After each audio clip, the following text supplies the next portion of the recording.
Value, that's the key. When it comes to the SI joints, the most common thing Gonstead would do, palpate the PSS and the sacroiliac, finger on the sacroiliac, one on the PSS, and go in circumduction like this with the shoulder. Now that can be done this way or this way, either way.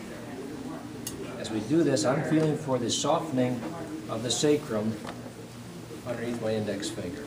So what I'm doing is palpating the top of the joint, working to the bottom, just doing like this, back and forth, just like that. And as I do that up and down, I assess how it's operating to itself, getting an understanding. If there's a fixation on the bottom and I just motion the top and say it feels good, I could very well miss it down here, and it's not good. So I go top to bottom or bottom to top, back and forth like that, and then I'll switch sides. As I do that, remembering what I felt on the right side, I'll evaluate the left side and see how it compares top to bottom to itself and how it feels comparing it to the opposite one we just checked. And where he binds, usually where there's some tenderness, there's a little bit of fixation there, a reduction in motion at the lower third of this guy, on the right, on the left.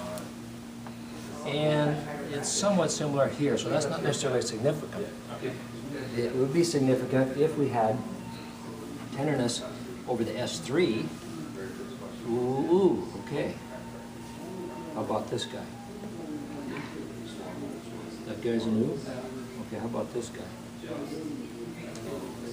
So definitely ooh there, and a little ooh there, and not so much. Okay, and how about this? Not a big deal. So, he's pretty tender over the S3 and somewhat over the S2. The fact that I feel reduction in motion at the S3 level bilaterally may be significant for an S3 segmental issue, maybe not. It could be a bilateral ilium that's stuck at that level on both sides. The lateral film gives us the information on that. If we look at that and we see that S3 space is open, between S2 and S3 that is, under the S2 segment, that'll be significant. And when I have both SIs feeling fixed at a symmetric point like that, it can be indicative of the sacral base or one of its components causing that feel to it, okay? So that's a consideration for him. And then if we looked at the film and we saw that opening in the back, I'd say that's a good place to start, especially if you had bilateral symmetric symptoms in the lower extremities or the glutes or the legs, or if you had some kind of chemistry issue, you had a skin condition, such as psoriasis or eczema or warts or maybe even migraine headaches, anything that's involved in chemistry of the body. The sacrum is a big player for that, so it'd be a consideration. All right.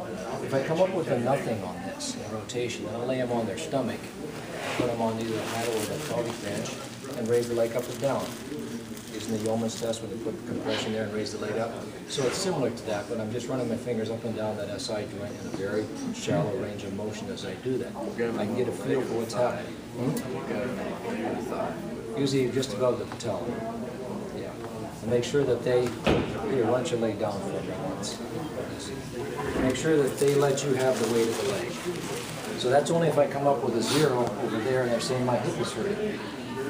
There's other reasons for hip pains, but I'll go to this if I don't find anything there. That's one of their primary complaints, to see if I find something in the flexion extension range versus just rotational range.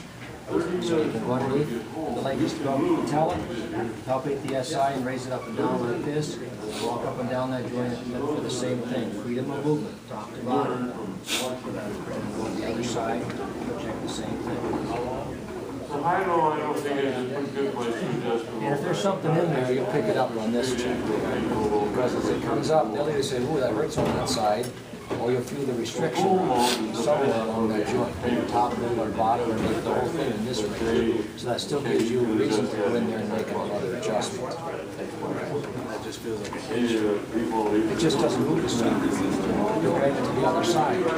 Or even if it feels like on the surface they are moving the same, I did a rotation, and I did it here, and I've given it maybe a week or two healing time, and they come back, you know, I'm like 90%, but there's still been something in that hip that's not right. Assuming it's not the lumbar neuritis going on there. You come in there and you do your little and say, how is it if I do this? No big deal. And you come over here and you do this, oh yeah, I still feel it. There's still something deeper in that joint you're not feeling on the surface, so you can go on it again. And once you clear this, give it some healing time, please, before you clear it.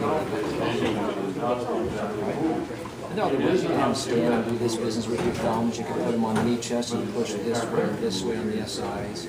All those are fine. All together different. And they moved with that much force. You may not think so. All right. Anything about most of